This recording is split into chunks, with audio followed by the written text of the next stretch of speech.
Okay, the miracles continue. Israel murmurs, they're thirsty, they need water. Moses smites the rock, and with the power of God, he's able to produce water for them. Aaron and Hur uphold Moses' hands so that Joshua prevails.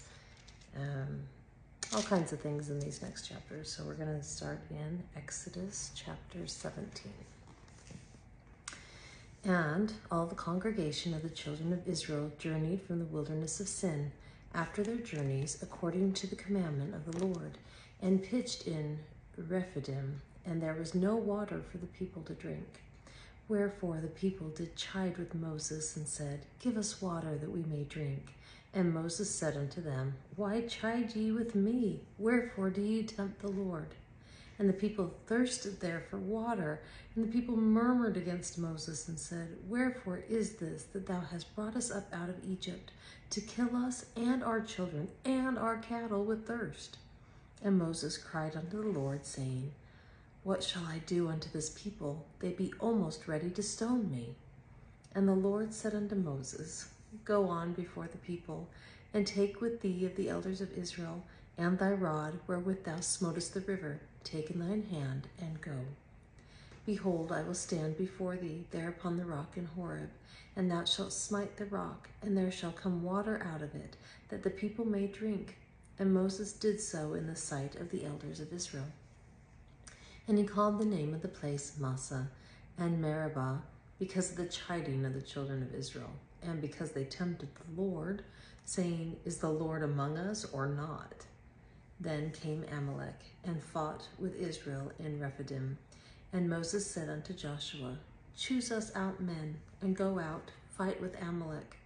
Tomorrow I will stand on the top of the hill with the rod of God in mine hand.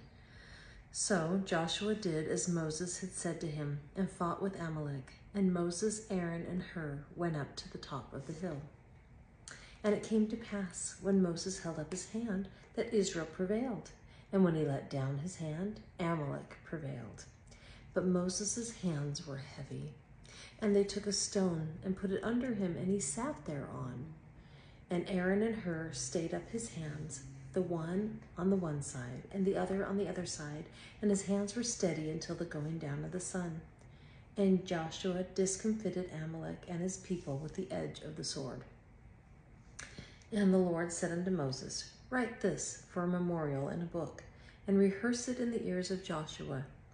For I will utterly put out the remembrance of Amalek from under heaven. And Moses built an altar, and called the name of it Jehovah Nissi.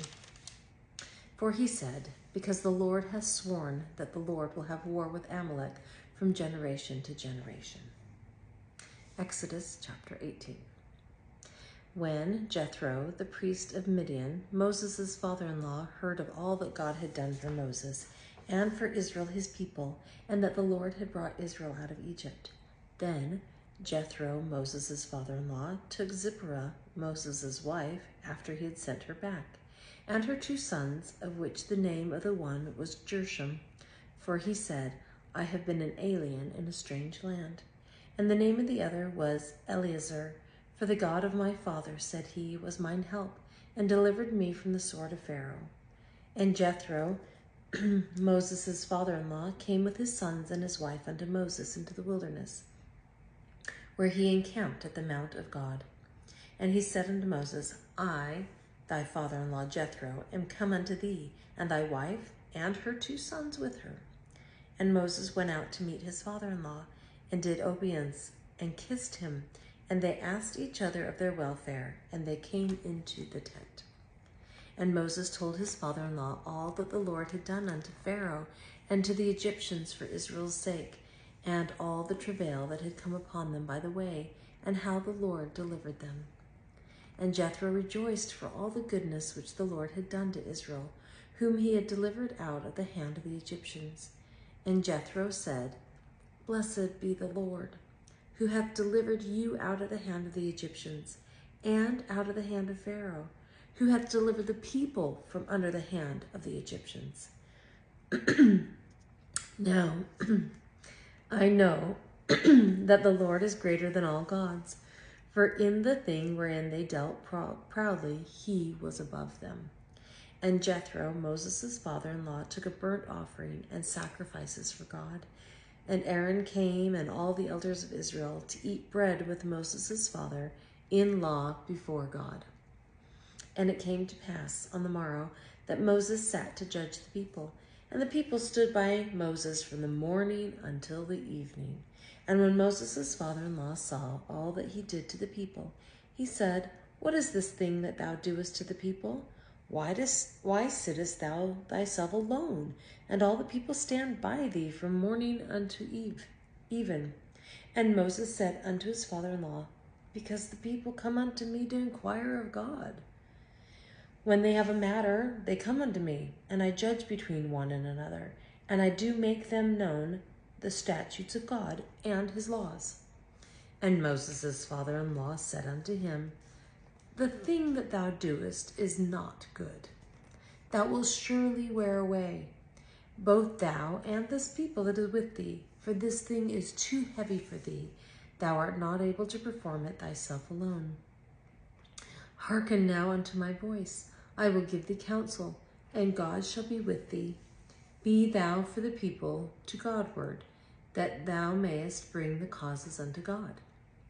And thou shalt teach them ordinances and laws, and shalt shew them the way wherein they must walk, and the work that they must do. Moreover, thou shalt provide out of all the people able men, such as fear God, men of truth, hating covetousness, and place such over them to be rulers of thousands, and rulers of hundreds, rulers of 50s, and rulers of 10s. And let them judge the people at all seasons. And it shall be that every great matter they shall bring unto thee, but every small matter they shall judge. For so shall it be easier for thyself, and they shall bear the burden with thee.